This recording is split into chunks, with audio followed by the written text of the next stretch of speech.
کہ تم ہم پہ ستم ڈھا کے تم اس ملک کو بچا نہیں پاؤ گے۔ اگر تم ہمیں غدار کہتے ہو، ہمیں غدار تو پابند وفا تم بھی نہیں، اپنی کثرت پہ نہ اتراؤ، خدا تم بھی نہیں۔ جس طرح سے عدالتوں نے اپنا رویہ اختیار کیا ہے اور جس طرح سے ظلم ڈھا رہے ہیں، یہ منصف نہیں ہے۔ میں بار بار کہتا ہوں کہ جو منصف ہے، جو جج ہے، وہ اللہ کا نمائندہ ہے زمین پر، اس کا کام ہے انصاف کرنا، لیکن بدنصیبی سے یہ اللہ کے نمائندے نہیں ہیں، سرکار کے نمائندے ہیں۔ آخری سانس تک رہوں گا، اور اللہ کرے کہ ان کے عقل آ جائے، اپنے ملک کو روز قسطوں میں نہ ماریں گے۔ ایک وقت آئے گا کہ یہ کہا جائے گا کہ ہندوستان بڑا پیارا ملک تھا، اب یہ کتنے حصوں میں بٹ گیا۔ اس سے پہلے کہ یہ حصوں میں بٹ جائے، یہ دردناک کہانیاں سننے کے بعد اور نہ جانے کتنی اور ہیں، میں یہاں کچھ کہنے نہیں آیا ہوں، بلکہ میڈیا والوں سے ایک سوال کرنا ہے۔ یہ سب سننے کے بعد دل پہ ہاتھ رکھ کے یہ سوال میں پوچھ رہا ہوں آپ سے، کیا آپ کو گرو ہے یہ ماحول دیکھ کر، یا آپ شرمندہ ہیں؟ میں تو شرمندہ ہوں۔ کہا گیا بھی، سلمان صاحب نے کہا بہت اچھے جج ہیں۔ ہمیں اچھے جج نہیں چاہیے، ہمیں برے جج نہیں چاہیے، ہمیں وہ جج چاہیے جو اس آئین کی حفاظت کر سکیں۔ کہا یہ جاتا ہے اور ہم سے کہلوایا جاتا ہے کہ ہمیں بڑا بھروسہ ہے قانون کے، عدالتوں پر، جو فیصلے دل کو نہ مانیں وہ فیصلے نہیں ہوتے۔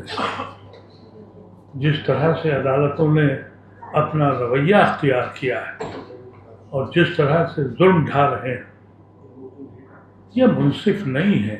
میں بار بار کہتا ہوں کہ جو منصف ہے، جو جج ہے، وہ اللہ کا نمائندہ ہے زمین پر، اس کا کام ہے انصاف کرنا، لیکن بدنصیبی سے یہ اللہ کے نمائندے نہیں ہیں، سرکار کے نمائندے ہیں۔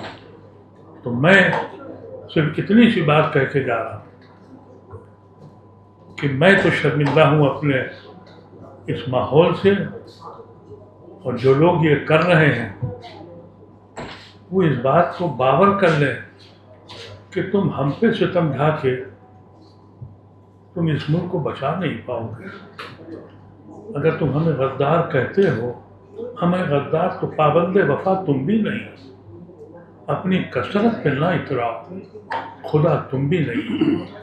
بہت جلد یہ الزام ہوگا، لیکن میں میڈیا کے لوگوں سے کہنا چاہتا ہوں، اپنے سینے پہ ہاتھ رکھیے اور یہ واقعات سنائیے۔ آپ کو زمین پر یہ جنت بنانا ہے یا دوزخ بنانی ہے، یا زحمت کرنی ہے؟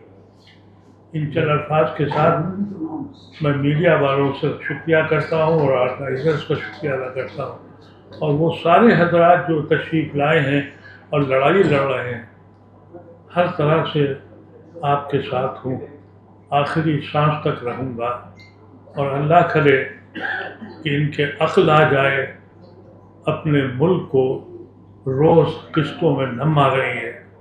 ایک وقت آئے گا کہ یہ کہا جائے گا کہ ہندوستان بڑا پیارا ملک تھا، اب یہ کتنے حصوں میں بٹ گیا۔ اس سے پہلے کہ یہ حصوں میں بٹ جائے، دلوں کو توڑ دے، ہمیں کم سے کم اس وقت متحد ہو کر، جتنے بھی سیکولر ہندو بھائی ہیں، سکھ ہیں، کرسچنس ہیں، اور خاص طور سے مسلمان، چھوڑ دیں اپنی مسلکوں کو، اپنی جماعتوں کو، اپنے عقائد کو، اپنی قوم کو اکٹھا کریں اور اس ملک کو بچائیں۔ ان الفاظ کے ساتھ بہت بہت شکریہ۔